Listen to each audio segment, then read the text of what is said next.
So the ocean currents are also set up due to the convection of the heat. अब ये जो ocean currents हैं ये setup हो जाएंगे, ठीक है, due to the convection of the heat. Heat convection का भी मतलब ये है कि पार्टिकल्स का अपने एक्चुअल सोर्स से मूव करना toward the source of energy, ठीक है, और वहाँ से and then meanwhile after gaining that energy move away from that source.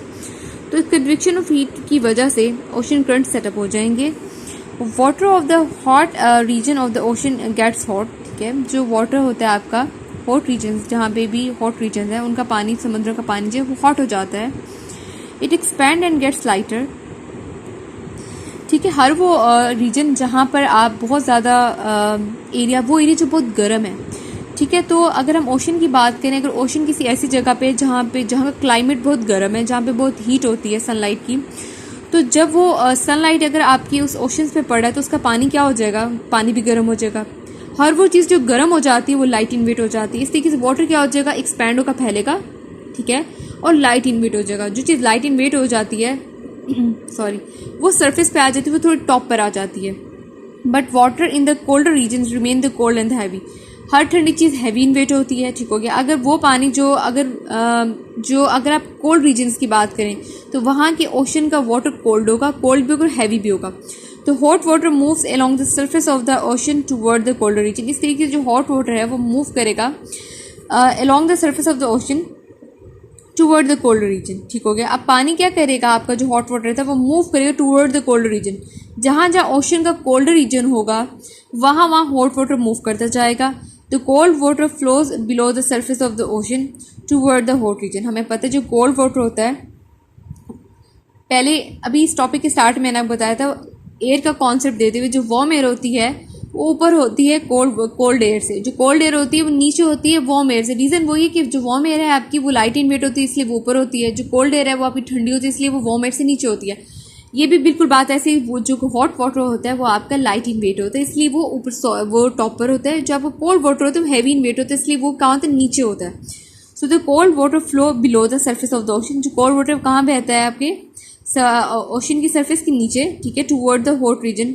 Hot reason जितने भी आपकी हॉट रीजन है ना उनसे नीचे जो आपका हॉट वाटर होता है, आप उसे ओशन में आप रीजन्स कंसीडर कर लें। एक हॉट रीजन है और एक कोल्ड रीजन है। जो आपका हॉट रीजन है वो होगा ऊपर और आपका जो कोल्ड वाटर रीजन है वो होगा नीचे। In this way ocean current setup, इस तरीके से जो है आपका ओशन करंट क्या हो जाता है, सेटअप हो जाता है। आई होप आपको ये वाला कॉन्सेप्ट जो क्लियर हो रहा होगा। यहाँ एक छोटी सी ब्लॉक में, ये ब्लॉक में एग्जाम्पल जो है कोट की हुई है। Convection the gliding flight of the birds. Convection current also takes place in the atmosphere. आपकी आबो हवा में, आपके एटमॉस्फेयर में भी कन्वेक्शन का फिनोमेना होता है। The heat from the sun warms the air near the ground.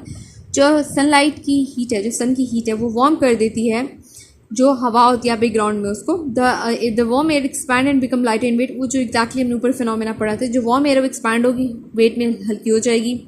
As the warm air rises the colder air rushes in to fill it space near the ground. जब warm air थोड़ी सी surface के ऊपर move करेगी, जो air में spaces होते हैं, तो ठंडी हवा उस स्पेस के अंदर आ जाएगी, उसको फिल कर देगी। This process continue. Birds like eagle, hawks, vultures and the gulls take advantage of this phenomena। ये जितने भी बर्ड्स हैं वो इस प्रोसेस फिनोमेना का से फ़ायदा उठाते हैं। दे enjoy gliding। During gliding flight a bird does not move its wing but goes on air current। इस तरीके से क्या होता है, जब वार्म एयर आती है तो कोल्ड एयर उसकी स्पेस को जो फिल कर देती है। इस तरीके से जब बर्ड्स मूव करते हैं तो वो क्या करते हैं, वो ये जो हवा का जो गर्म और ये ठंडी और गर्म एक दूसरे को रिप्लेस कर रही होती है जो इस तरीके से, तो बर्ड्स को क्या एक बड़ा अच्छा सा मौका मिलता है, वो इन एयर करंट से भी सेट होती हैं, वो इन पे ग्लाइड करते हैं, ग्लाइडिंग के प्रोसेस स्टार्ट करते हैं। A lot of energy the bird is save during gliding. इस तरीके से उनको अपने पर को फड़फड़ाना नहीं पड़ता, ठीक है, तो उनकी बहुत सी एनर्जी जो है वो सेव हो जाती है। वो इस एयर करंट के सेटअप होने की वजह से मूव कर सकते हैं without flitting their feathers, so that's how they can save their energy by this process। So the next topic is the everyday application of the convection currents। हमारे पास कौन कौन सी एप्लीकेशन है convection currents, कहाँ कहाँ apply कर सकते हैं, कहाँ कहाँ एप्लीकेबल हैं। We can observe the use of convection current in our surroundings। हम अपने इर्द गिर्द से भी convection current की जो मिसालें हैं ऑब्जर्व कर सकते हैं कि हम इसे अप्लाई कर सकते हैं। House hold ventilation. वेंटिलेशन कहते हैं जो आपने घर में अक्सर आपने देखा होगा हमने वो लगाए हुए होते हैं, अक्सर आपके घर में ऊपर वेंटिलेशन के सिस्टम्स होते हैं, विंडोज़ वगैरह होती हैं, ठीक है। तो वो क्या है, हवा का आना जाना, ठीक है, वेंटिलेशन का काम करते हैं। हाउस होल्ड में जो घर में वेंटिलेशन का सिस्टम होता है, हाउस और ventilation can make our house cool, ठीक है। अगर आप अपने घर में विंडोज़ वगैरह ना रखो तो आपके घर बहुत वार्म रहे, हवा ना आ सके ना जा सके। तो जो वेंटिलेशन हम करते हैं इसलिए करते हैं ताकि हमारे घर क्या कर सके, ठंडे रह सके। The air which we breathe out is warmer and lighter, ठीक है। जो हम सांस लेते हैं, ठीक है, ठीक है, जो हम सांस लेते हैं, जो हम एक्सहेल करते हैं बेसिकली, वो क्या होती है, गर्म होती है। जो चीज़ गर्म होती है वो लाइट इन वेट होती है, तो वो क्या होती है, वो लाइट इन वेट होगी। It moves up in the room to go out of the ventilator near the top side of the wall. जो हम सांस लेते हैं क्योंकि वो गर्म होता है, वो लाइट इन वेट होता है, तो वो क्या करते हैं, वो जो वार्म हमारी सांस, जो हमारी हवा होती है सांस वाली, वो मूव करती है, ठीक है, रूम में उस साइड पे जहाँ पे वेंटिलेटर्स होते हैं, ठीक है, to the top side of the wall, ठीक है। Fresh in the cool air enter the room through the windows and the door. अब जो फ्रेश और कूल एयर है वो एंटर होगी रूम में थ्रू विंडोज एंड डोर्स, ठीक हो गया। ये तो सबसे बड़ी एप्लीकेशन है convection currents. And the next application is domestic water heaters. आप लोगों के घरों में हीटर्स होते होंगे, आपको आइडिया भी होगा हीटर का। तो हीटर से हम क्या करते हैं, हम हीट लेते हैं सर्दियों के अंदर।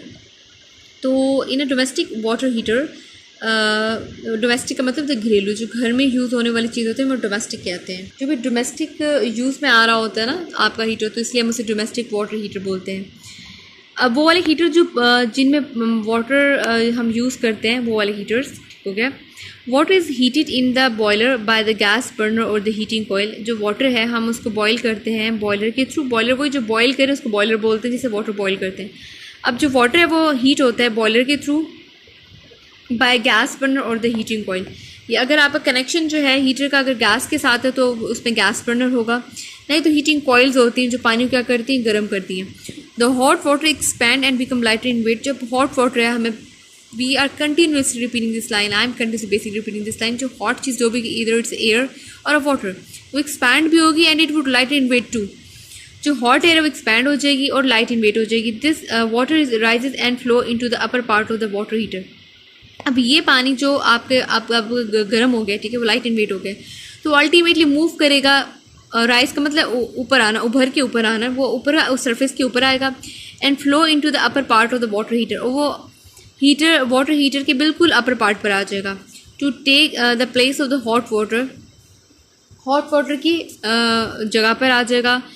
To take the place of the hot water, cold water from the storage tank falls to the lower part of the water heater to become को हॉट, ठीक है।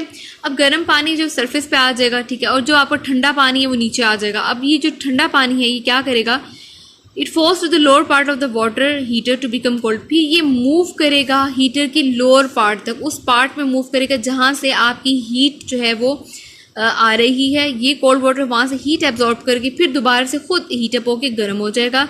We take the hot water from the tap attach to the water heater.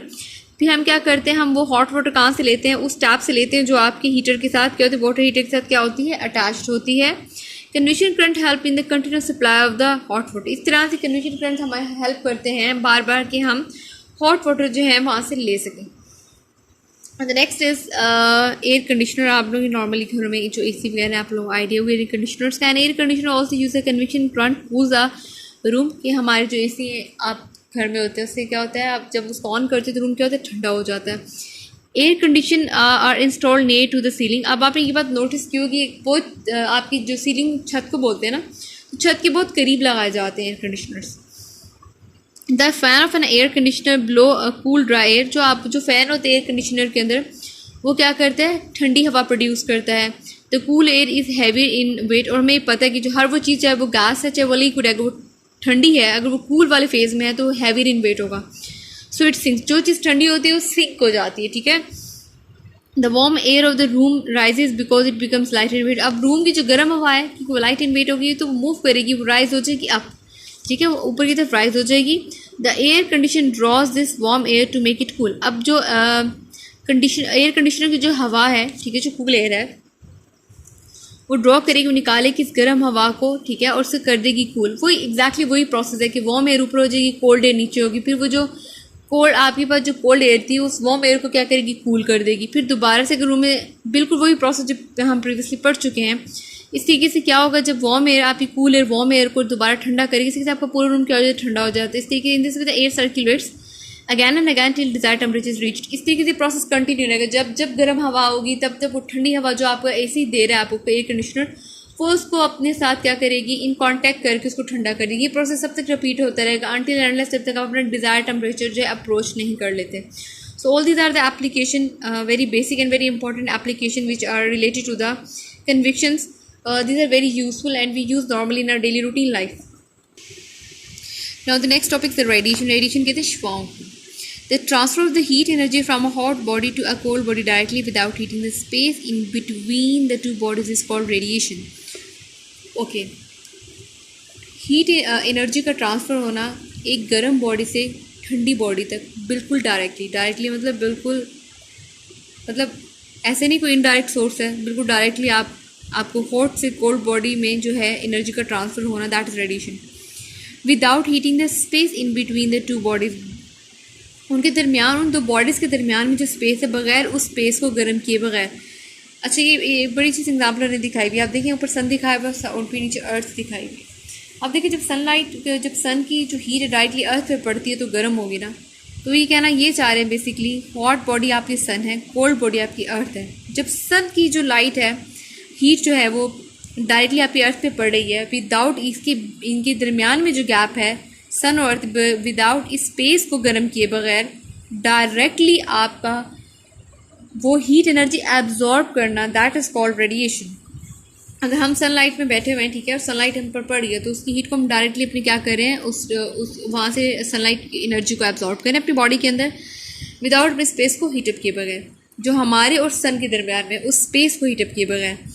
When we sit in the sun और in the front of the heater we feel warmth. आपने notice किया होगा जब हम सूरज बैठते हैं सनलाइट में, या फिर हम हीटर के बिल्कुल सामने बैठते हैं, तो हमें बहुत गर्मी सी फील होती है। Heat energy reaches us by the radiation, जो हीट एनर्जी है वो हम तक रेडिएशन की फॉर्म में पहुँचती है, शुआओं की फॉर्म में पहुँचती है। This heat can not reach us by the conduction. अच्छा, और ये जो हीट है हमें कंडक्शन के थ्रू भी नहीं पहुँच सकती। रीज़न क्या है, बिकॉज जो एयर है वो बैड कंडक्टर है हीट का। अगर एयर बैड कंडक्टर है हीट का, तो रेडिएशन को कभी भी हम तक नहीं जो है ट्रांसफ़र कर सकता। Similarly this heat can not reach us by convection, convection के थ्रू भी आपकी नहीं पहुँच सकती, क्योंकि जो हॉट एयर है वो मूव करती है अपवर्ड रादर देन साइडवेज। ठीक हो गया। If we put the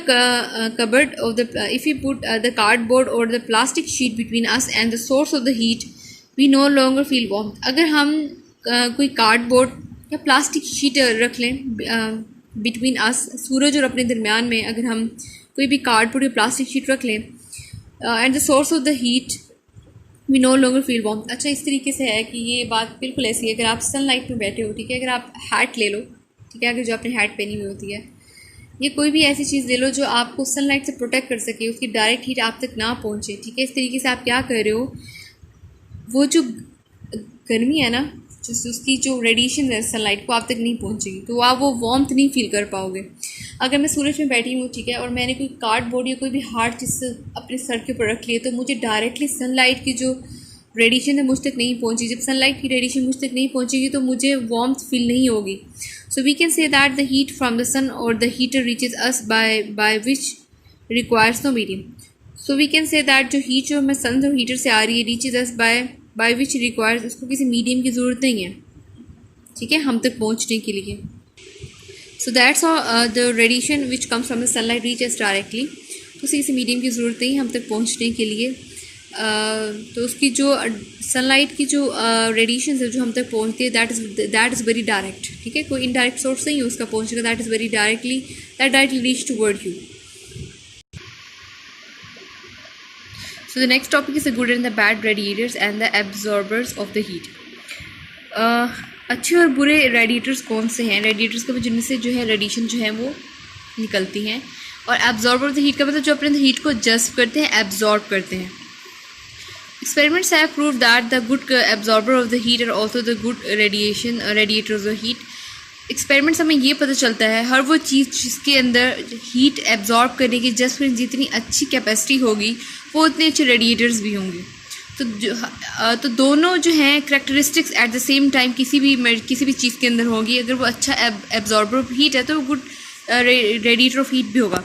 the black surfaces are the good absorber and the good radiator of the heat. जो आपकी ब्लैक सरफेसेज होती हैं वो क्या करती हैं, जितना ज़्यादा हीट को एब्जॉर्ब करती हैं उतनी ज़्यादा अच्छी हीट की रेडिएटर्स भी होते हैं, उनसे ज़्यादा हीट उतनी ज़्यादा इमिट भी होती है, निकलती भी है। While shiny surface are the bad absorber and the bad radiators of the heat. और जो बहुत शाइनी सर्फेसेस होती हैं वो अपने अंदर हीट को एब्जॉर्ब भी नहीं कर सकती और रेडिएट भी नहीं कर सकती। So the next topic is the everyday application of the radiation of the heat. जो रेडिएशन ऑफ हीट की बहुत सारी हमारी डेली लाइफ में जो है यूजेस हैं, एप्लीकेशंस हैं। एवरी ऑब्जेक्ट इमिट और radiate some amount of the heat. हर ऑब्जेक्ट जो इमिट और रेडिएट का मतलब ये होता है खारिज करना, निकालना, ठीक है। हर ऑब्जेक्ट जो है वो क्या करता है, कुछ अमाउंट में हीट को क्या है खारिज करते हैं, निकालते हैं। इमिट करना, radiate, both are the same thing, ठीक है। उसका मीनिंग यही है कि निकालना या खारिज करना या रिलीज़ करना। Knowledge of the radiation can help us in many ways. जो रेडिएशन का जो नॉलेज है वो हमें बहुत तरीक़ों से हेल्प आउट करता है। Number 1, when we sit beside a fire. जब हम आग के बहुत करीब बैठते हैं, जब हम आग के करीब बैठते हैं, the heat of the fire reaches us by the radiation. जब हम आग के करीब बैठते हैं तो हमें जो है रेडिएशन जो है हमें फील होती हैं फायर की, ठीक है, जो हम तक डायरेक्टली पहुँचती हैं थ्रू रेडिएशंस।